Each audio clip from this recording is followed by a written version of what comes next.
Hello, मेरी जानकारी आज दिशा शुल्क के बारे में है। दिशा शुल्क ज्योतिष में दिशाओं का ज्ञान, कौन सी दिशा में आपको यात्रा करना है, कौन सी शुभ है और कौन सी अशुभ है, और आपको क्या खाकर निकलना है ताकि इसकी अशुभता खत्म हो जाए। अगर आपको अच्छा लगता है तो लाइक, कमेंट, शेयर जरूर करें। दिशा शुल्क एक अशुभ योग होता है जिसमें दिशा में यात्रा करने में बाधा आने पर आपके काम बिगड़ने लगते हैं, आपको परेशानी होती है, आपकी यात्रा में कुछ एक्सीडेंट, कुछ भी दुर्घटना हो सकती है और काम में बाधा आने की पूरी आशंका होती है।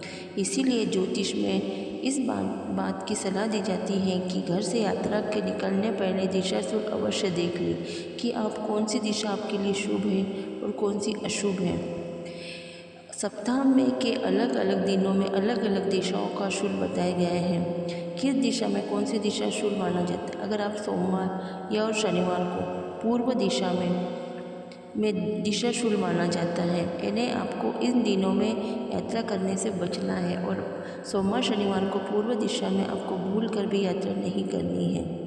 अगर बहुत ही ज़रूरी है तो आप सोमवार को दर्पण देखकर यात्रा कर सकते हैं, और शनिवार को अगर निकल रहे हैं तो अदरक या उड़द की दाल खाकर यात्रा करें।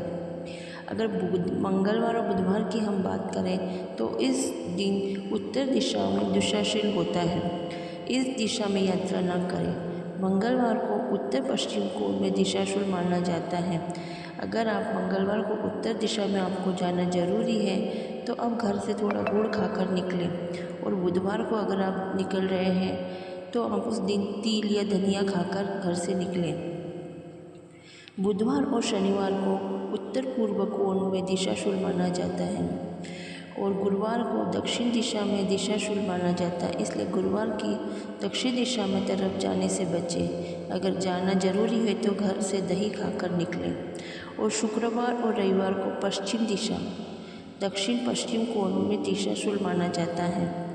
इस दिन आप इस दिशा में यात्रा ना करें। अगर आपको ज़रूरी है तो शुक्रवार को दिशाशूल के उपाय तौर पर आप जौ खाकर यात्रा पर निकल जा सकते हैं, और रविवार को दलिया या घी खाकर आप यात्रा कर सकते हैं।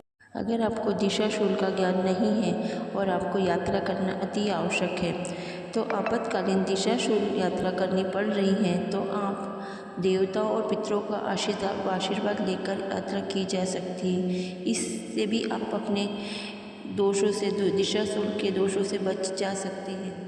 अगर आपको दिशाशूल का ज्ञान नहीं है, रोज़ ही आपको ऑफिस, कोई भी छोटे मोटे काम के लिए बाहर निकलना ही पड़ जा रहा है, और दिशाशूल से बचने के लिए आपको ज्योतिष से पूछकर ही करने चाहिए। अगर आप ज्योतिष से नहीं पूछते हैं तो आपको ये कुछ उपाय है जैसे कि आपकी नासिका का जो स्वर चलता है, आपकी नासिका के स्वर की ओर ध्यान दें कि किधर कौन से दिशा में चलता है, उसी तरफ आपको पैर आगे बढ़ाकर यात्रा शुरू करनी चाहिए। कदम बढ़ाने से पहले 5 कदम उल्टे पीछे चले, फिर दिशाशूल की पीठ का बाया लेना ठीक रहता है। सम्मुख दाहिना वर्जित रहता है, और आपकी नासिका के स्वर की तरफ ही अपना पैर आगे कदम करें और अपनी यात्रा करें। आपकी यात्रा सुखमय होंगी, और सभी भगवान और अपने बड़ों का आशीर्वाद लेकर निकलें।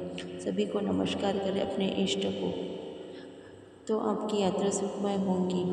यही मेरी दशाशूल के बारे में जानकारी थी। अगर आपको अच्छी लगती तो लाइक, कमेंट, शेयर जरूर करें। धन्यवाद।